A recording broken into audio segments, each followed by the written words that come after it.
Welcome back to our Thanksgiving Read Aloud at Reading Realm Adventures. Today we are reading A Plump and Perky Turkey by Teresa Bateman and illustrated by Shelly.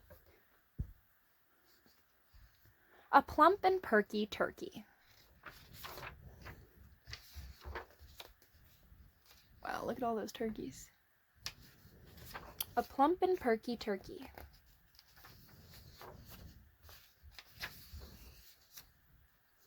The people in Squawk Valley were downhearted and depressed. Thanksgiving was approaching, but without its special guest. They couldn't find a turkey for the feast they planned to eat. It looks like they'd be making do with bowls of shredded wheat.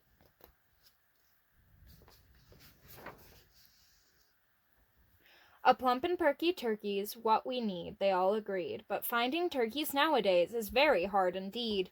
The birds have gotten smarter, they all seem quite aware that it's the best to disappear when autumn leaves are in the air. A plump and perky turkey's stomachs rumbled at the thought, but how to trick a turkey into jumping in the pot?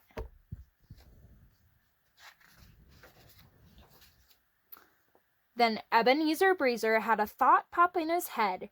If we can't find a turkey, let's have one find us instead. We could hold an arts and crafts fair, he declared with a wink and a grin. A fair with one grand turkey prize, and all of us could win.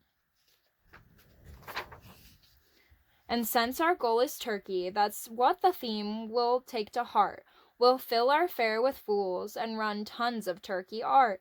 We'll make turkeys out of spuds and turkeys out of clay and out of rope. We'll make turkeys out of oatmeal, cut paper, cut out of soap.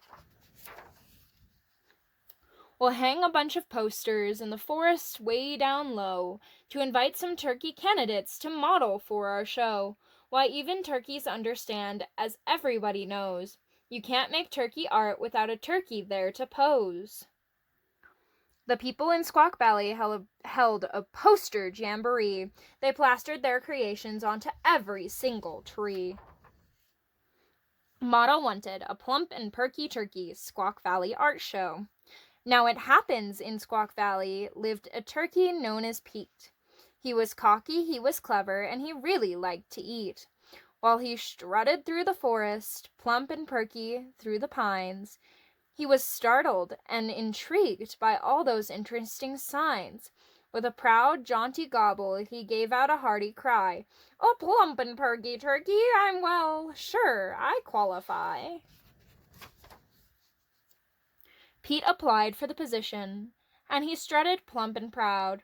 He could hardly wait to model for the large and eager crowd. You're hired, shouted Breezer, for all the folks agreed that Pete the perky turkey was the answer to their need. 'Twas the week before Thanksgiving when Pete posed to do his part, and the artsy craftsy townfolk started making turkey art.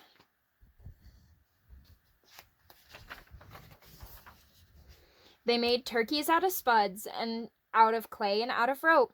They made turkeys out of oatmeal and out of paper, out of soap. Thanksgiving Day, the artwork will be done.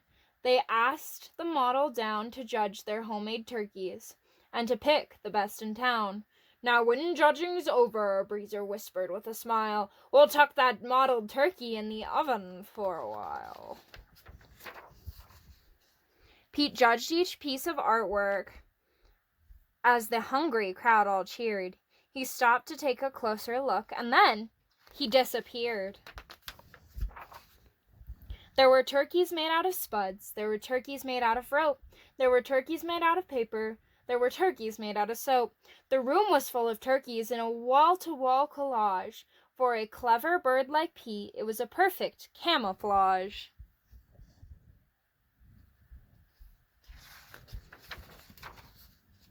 He's over there, said old Breezer. He's over here, said Jacob Green. They searched amongst the turkeys, but the bird had fled the scene.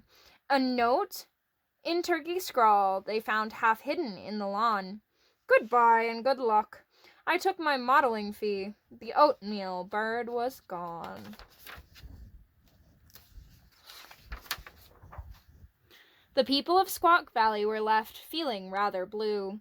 The only turkeys left in town appeared too hard to chew.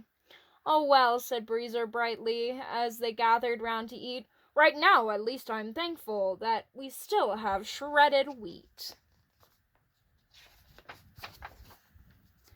That day folks learned a lesson that stuck firm with them forever. A plump and perky turkey can be pretty doggone clever.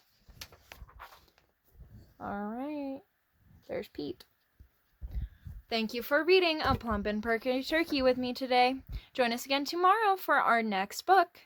And if you enjoyed the video, don't forget to like and subscribe. Thank you.